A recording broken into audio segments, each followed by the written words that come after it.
บายดีเราพบกันอีกแล้วเนาะกับนา Start Your Dream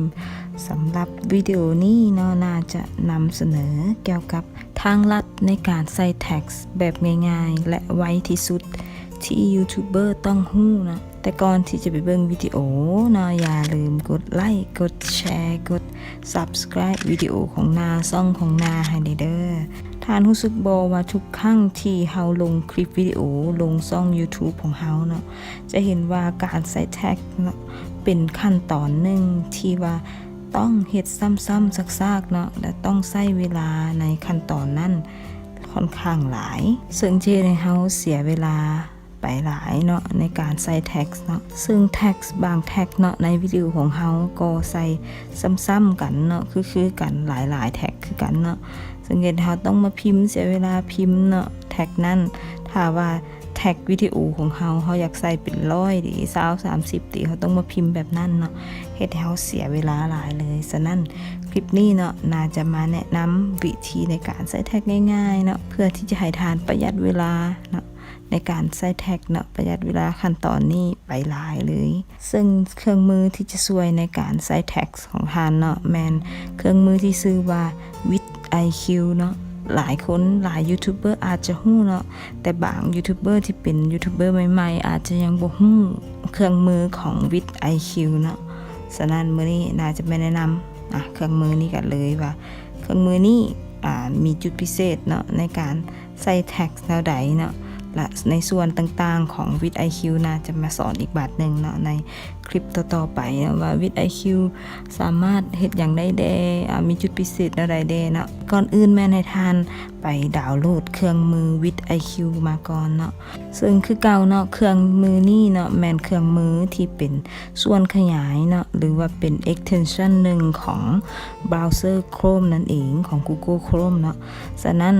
เครื่องมือนี้เนาะทานต้องไปดาวน์โหลดเบราว์เซอร์ของ Google Chrome ก่อนเนาะและทานต้องเฮ็ดขั้นตอนนี้ด้วยคอมพิวเตอร์เท่านั้นเนาะจะบ่สามารถเฮ็ดอยู่ที่มือถือได้เข้าไปดาวน์โหลดเครื่องมือ vidIQ มาก่อนเลยเนาะโดยเข้าไปที่ google.com เลยเนาะแบบนี้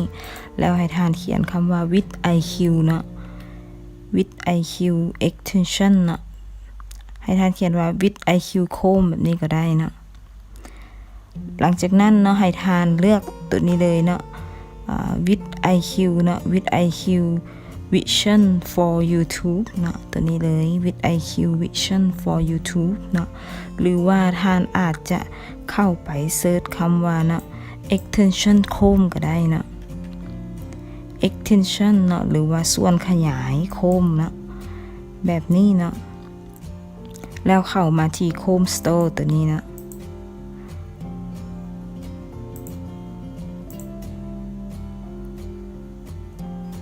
หลังจากนั้นก็เข้ามาค้นหาเครื่องมือ vidIQ ได้เลยเนาะเข้ามาค้นหาอยู่นี่ก็ได้ vidIQ แบบนี้เนาะ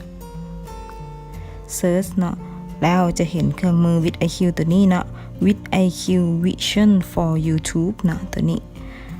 ท่านก็สามารถเพิ่มเนาะเพิ่มในโคมเนาะจะมีปุ่มตัวนี้ถ้าว่าท่านใดที่ยังบ่ดาวน์โหลดเนาะจะมีปุ่มเพิ่มในโคมเนาะตัวนี้ขึ้นมาแต่ในส่วนนี้นาได้ดาวน์โหลดเครื่องมือนี้มาแล้วเนาะฉะนั้นมันจะเป็นแบบนี้จะบ่มีปุ่มเพิ่มในโคมขึ้นมาเนาะให้ทานกดปุ่มเพิ่มในโคมเลยเนาะหลังจากนั้นทานจะเห็นโลโก้ของเครื่องมือ vidIQ เนาะตัวนี้เลยสีฟ้าๆนี่เนาะอยู่นี่ด้านเทิงกำขวานี่เลยเนาะให้ทานคลิกเข้าไปเนาะตัวนี้เลยคลิกเข้าไปไอคอนมันเลยสำหรับท่านใดที่มี account ของเครื่องมือ vidIQ นี่แล้วเนาะก็สามารถใส่อีเมลและพาสเวิร์ดแล้วกดล็อกอินไปเลยเนาะแต่ว่าท่านใดที่ว่ายังบ่ทันมี account เทื่อท่านต้องไปสร้าง account ก่อนเนาะโดยคลิกไปที่ create account ตัวนี้เนาะปุ่มด้านลุ่มกล้องล็อกอินนี่เลยคลิกเข้าไปเลยแล้วซ่องทำอิฐให้ทานใส่อีเมลของทานเนาะในส่วนนี้อีเมลเนาะแล้วก็คอนเฟิร์มอีเมลอีกบาทหนึ่งเนาะใส่อีเมลของทานอีกบาทหนึ่งอยู่นี่หลังจากนั้นฟูลเนมแมนใส่ชื่อของทานเนาะแล้วใส่พาสเวิร์ดเนาะในตัวนี้ใส่พาสเวิร์ดแล้วก็คอนเฟิร์มพาสเวิร์ดอีกบาทหนึ่งเลยตัวนี้หลังจากนั้นก็กด agree เนาะหรือว่ากดเงื่อนไขของ vidIQ นี่เนาะแล้วก็กดปุ่ม sign up อยู่นี่เลยเนาะ แต่ในที่นี้เนาะน่าจะบ่ได้ใส่อัพให้เบิ่งเนาะน่าจะบ่ได้ลงทะเบียนให้เบิ่งเพราะว่าน่ามีแอคเคาท์แล้วเนาะน่าได้สร้างแอคเคาท์ไปก่อนหน้านี้แล้วเนาะซึ่งน่าจะขอล็อกอินเข้าระบบเลยกดล็อกอินเนาะแล้วน่าจะใส่อีเมลของน่าเนาะที่น่าได้สร้างไปแล้วก็พาสเวิร์ดเนาะ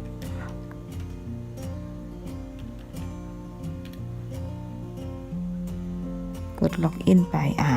เห็นว่าน่าได้ล็อกอินเข้ามาในเครื่องมือของ vidIQ เป็นที่เรียบร้อยแล้วเนาะหลังจากนั้นน่าจะลองมาอัปโหลดวิดีโอหนึ่งเนาะให้ทุกท่านเบิ่งเนาะว่าการใส่แท็กนั้นแบบง่ายๆนะจะมีวิธีขั้นตอนแล้วใดเฮามาเข้าช่องของเฮาก่อนเลยเนาะช่อง YouTube ของเฮาเนาะแล้วน่าจะลองอัปโหลดวิดีโอหนึ่งให้ท่านเบิ่งเลยเนาะโดยคลิกปุ่มนี้เลยเนาะอัปโหลดวิดีโออยู่นี่แบบนี้น่าจะลองอัปโหลดวิดีโอหนึ่งให้ทุกท่านเบิ่งเลยเนาะไปเลือกไฟล์เลยน่าเอาไว้อยู่ที่เดสก์ท็อปเนาะค่อนข้างหลายหน่อยนึง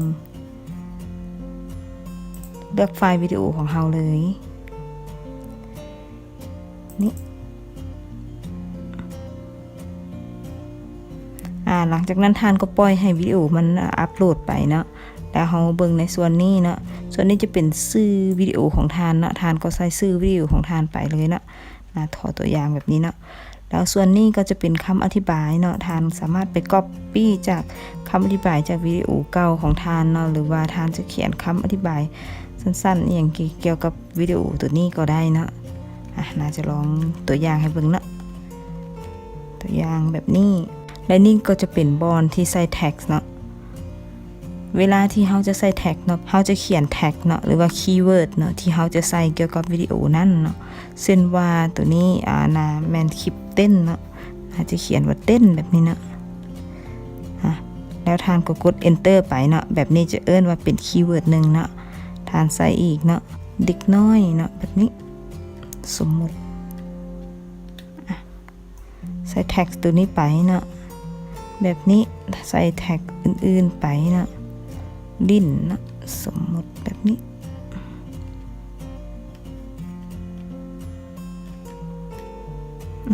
ลิ้นนะแบบนี้ท่านก็ใส่คีย์เวิร์ดเนาะประมาณนี้ก็ใส่อีกเนาะคีย์เวิร์ดแบบนี้นะถ้าว่าท่านมีคีย์เวิร์ดหลายๆดีเนาะสำหรับวิดีโอนี้เนาะเป็นร้อยเนาะ50เป็นร้อยท่านจะมาเขียนแบบนี้แล้วกด enter เขียนแบบนี้กด enter เนาะมันจะเฮ็ดให้ท่านเสียเวลาหลายเนาะซึ่งวิธีง่ายๆในทีนี้เนาะเครื่องมือ vidIQ ก็สามารถช่วยท่านในจุดนี้ได้เนาะโดยที่ท่านจะเบิ่งอยู่กล้องส่วนที่ใส่แท็กตัวนี้เนาะจะมีไอคอนเนาะไอเทมเพลตเนาะตัวนี้จะมีปุ่มเทมเพลตเนาะปุ่ม Keyword Inspector เนาะแบบนี้เป็นต้นเนาะให้ท่านคลิกมาที่ปุ่มเทมเพลตนี้เลยเนาะหลังจากนั้นให้ท่านคลิกเข้ามาที่ New Template เนาะจะเป็น Tag Template เนาะตัวนี้ท่านสามารถที่จะสร้างแท็กหลายๆแท็กเนาะไว้ในเทมเพลตเดียวแล้วท่านก็สามารถแอดเข้าไปในวิดีโอของท่านเนาะทุกๆวิดีโอที่ท่านอัปโหลดนั้นท่านก็สามารถแอดเข้าไปเนาะโดยใช้เทมเพลตเก่าเนาะเทมเพลตเก่านี่แอดเข้าไปเนาะน่าจะลองเฮ็ดให้เบิ่งเลยเนาะตัวอย่างคลิก New Template เนาะหลังจากนั้นให้ท่านใส่แท็กเนาะที่ท่านอยากใส่เมื่อกี้เนาะเช่นว่าการเต้นเนาะ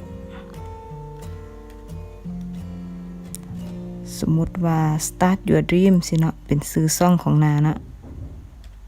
start your dream เนาะ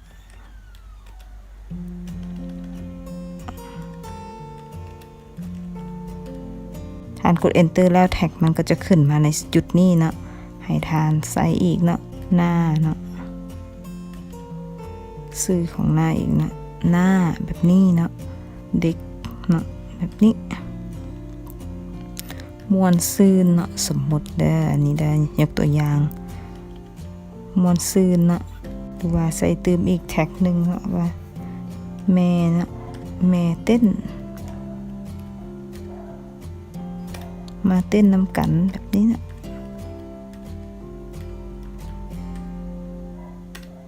กด enter ไปเนาะหรือว่ากดปุ่ม add tag ตัวนี้เนาะ ท่านก็จะเห็นว่าแท็กที่ท่านเขียนมานั่นเนาะจะมาขึ้นอยู่ในจุดนี้ท่านสามารถเพิ่มหลายๆเนาะหลังจากนั้นให้ท่านเซฟเนาะเซฟจุดนี้เนาะเซฟเชนนี่ก่อนเนาะเมื่อท่านใส่แท็กตัวนี้แล้วเนาะท่านก็สามารถคลิกตัวนี้เนาะคลิกปุ่ม insert tag อยู่ลุ่มนี้เลยเนาะคลิกไปเลยเนาะท่านจะเห็นบอกว่าแท็กที่เขาเขียนไปเมื่อกี้เนาะจะเข้ามาอยู่ในนี้อัตโนมัติเลยเนาะลิงก์เข้ามานี่เนาะน่าลองปิดไปก่อนเนาะน่าจะลองมาเคลียร์แท็กตัวนี้เนาะที่อยู่ในส่วนของตัวนี้ก่อนเนาะเคลียร์ทิ้งหมดเลยเด้อdelete all keyword เนาะyes จะเห็นว่าแท็กอยู่นี่หายไปแล้วเนาะเราจะลองมาเพิ่มแท็กอีกเบิ่งเนาะในกรณีที่เราอัปโหลดวิดีโออื่นมาเนาะแบบนี้เราจะมาใส่แท็กอยากใส่แท็กแบบเก่าเนาะให้ท่านมาคลิกอยู่ที่ปุ่ม template ตัวนี้เนาะท่านก็จะเห็นแท็ก template เนาะที่เราได้บันทึกไว้ในนี้เนาะและถ้าท่านอยากจะใส่เนาะท่านก็แค่คลิกปุ่มด้านลุ่มเนาะ insert tag ตัวนี้เนาะลองคลิกไปเลยหลังจากนั้นเนาะท่านก็จะเห็นว่าแท็กเนาะมันได้ขึ้นไปอัตโนมัติแล้วเนาะมันได้อัปโหลดแท็กที่เราได้มีอยู่ในเทมเพลตตัวนี้เข้าไปในนี้หมดเนาะและนี่ก็จะเป็นวิธีง่ายๆเนาะที่ว่าจะช่วยท่านเนาะประหยัดเวลาในการใส่แท็กเนาะเพราะว่าหลายๆคลิปวิดีโอของเราเนาะเราจะมีการใส่แท็กที่คล้ายๆกันเนาะถ้าว่าแท็กใดเนาะหรือว่าคีย์เวิร์ดใดที่ท่านคิดว่ามันต้องได้ใส่อยู่ในวิดีโอของเราหลายๆวิดีโอเนาะท่านก็สามารถมาสร้างเป็นเทมเพลตก็ได้เนาะแล้วแอดแท็กพวกนั้นเข้าไปเนาะแล้วเมื่อท่านอัปโหลดวิดีโอต่อๆไปท่านก็แค่มาคลิก insert tag เนาะมาเลือกเทมเพลตที่ท่านต้องการแล้วก็คลิกปุ่ม insert tag ตัวนี้เนาะแล้วคีย์เวิร์ดเนาะหรือว่า tag ที่อยู่ในเทมเพลตตัวนั้นก็จะเข้ามาในรายการ tag ของท่านแบบนี้เป็นต้นเนาะและถ้าว่าท่านใดบ่ฮู้ว่าจะใส่คีย์เวิร์ดใดเกิดบ่ออกว่า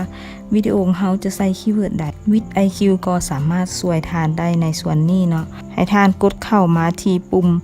keyword inspector ได้เลยเนาะเพื่อเราจะไปค้นหาคีย์เวิร์ดของเรานี่จะเป็นห้องที่ใส่คีย์เวิร์ดเนาะให้ท่านลองใส่คีย์เวิร์ดใดหนึ่งเนาะที่ท่านคิดว่ามันจะเกี่ยวข้องกับวิดีโอของท่านเนาะเช่นว่าสมมุติว่านาลองใส่คีย์เวิร์ดลาวเนาะแล้ว vidIQ เนาะเครื่องมือ vidIQ นี่จะไปค้นหาคีย์เวิร์ดที่ใกล้เคียงกับคำของเขาเนาะคีย์เวิร์ดที่มีที่คนส่วนหลายค้นหาและคือคีย์เวิร์ดที่เขาค้นหาอยู่ตอนนี้เนาะหลังจากนั้นท่านก็คลิกปุ่ม search ตัวนี้เนาะไปเลยหลังจากนั้นให้ท่านเลื่อนมาด้านลุ่มเนาะตัวนี้นี่ก็จะเป็น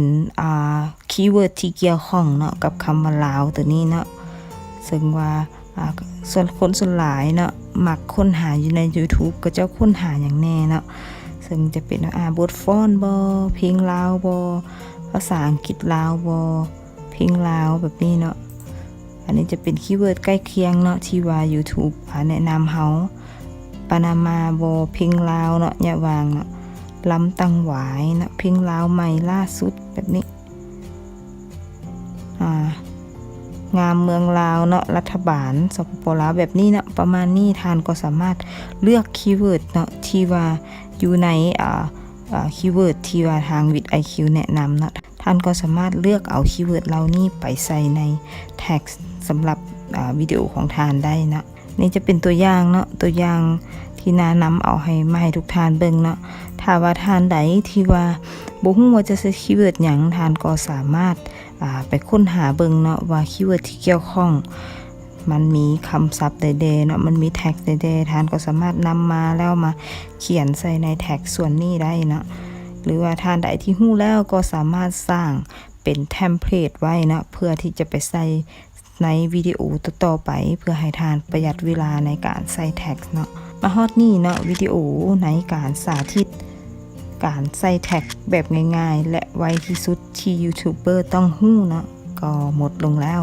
นะหวังว่าวิดีโอนี้จะเป็นประโยชน์สำหรับยูทูบเบอร์ทุกๆคนเนาะที่ยังบ่ฮู้เครื่องมือ vidIQ แบบนี้เนาะให้ทุกคนลองไปใส่กันเบิ่งเนาะแล้วท่านจะเห็นความง่ายในการ ใส่แท็กเนาะถ้าว่าท่านใดที่ยังบ่ทันมีเครื่องมือวิด IQ ก็ให้ไปดาวน์โหลดมาไว้เลยเนาะเพราะว่าเครื่องมือวิด IQ นี่เนาะสามารถช่วยท่านได้หลายเลยเนาะในการเฮ็ดวิดีโอ YouTube ของเฮาเนาะเพราะว่าเครื่องมือวิด IQ เนาะจะช่วยยูทูบเบอร์ได้หลายเลยเนาะเพราะว่านอกจากการใส่แท็กแล้วยังมีจุดพิเศษหลายๆอันเนาะที่วิด IQ สามารถช่วยเฮาได้เนาะแล้วเราจะมาพบกันใหม่ในคลิปต่อไปเนาะนา Start Your Dream บ๊ายบาย